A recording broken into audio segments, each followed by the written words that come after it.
Magandang araw sa inyo mga kaibigan. Itong ating almusalita sa araw na ito, September 23. Ang ebanghelyo natin ay Luke 8:4-15. Sabi ni Jesus, when a large crowd gathered with people from one town after another journeying to Jesus, he spoke in a parable.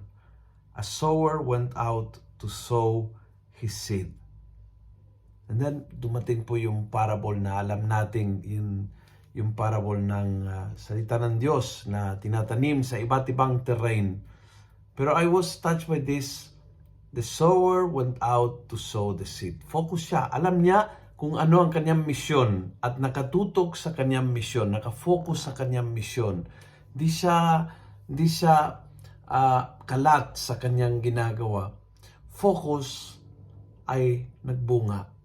Yung kanyang pagiging focus ang nagdala ng bunga, nagdala na tagpuan ng lupa na talagang fertile, na talagang mataba, na tinanggap itong seed, nakaroon ng bunga, etc., etc., etc. Pag-focus, alam ng nagtatanim kung ano ang kanyang misyon, kung ano ang kanyang trabaho, kung ano ang kanyang purpose sa buhay. Mahalaga sa ating yun Mahalaga sa ating na alam natin kung para saan tayo dito sa mundong ito at nakatutok tayo doon sa pinaka-mission natin sa buhay. Alam niyo, sa panahon natin, marami tayong gagawin. Maraming iba't ibang gawain. And the tendency is to get dispersed. Yung mahalaga is, gagawa mo ng maraming bagay kasi hindi mo maiwasan yon. Maaring ikaw ay nanay, but at the same time may trabaho ka, but at the same time wife ka, but at the same time lector ka sa parokya mo. Pero dapat sa lahat ng bagay na yan, ano ang pinaka-mission mo? Anong pinaka-mahalaga sa iyo? Kasi that will give meaning to all the rest in your life. Ang tawag doon po ay bukasyon. Kung ano ang ating bukasyon ay kung ano ang mission bigay ng Diyos sa atin.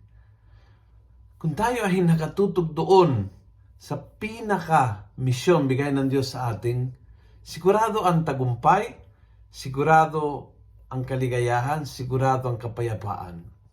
Kung tayo ay kalat at hindi nakatutok sa ating misyon, sigurado ang stress, siguradong litong-lito, sigurado na hindi mo alam kung saan patutunguhan. Kaya tanungin mo ngayon, alam ko kung anong pinaka-misyon na dahil bigay ng Diyos, ito ay bukasyon ng buhay ko. Kung nagustuhan mo ang video ito, pakiusap, pass it on. Punuin natin ng good news ang social media at gawin natin viral araw-araw ang salita ng Diyos. And God bless.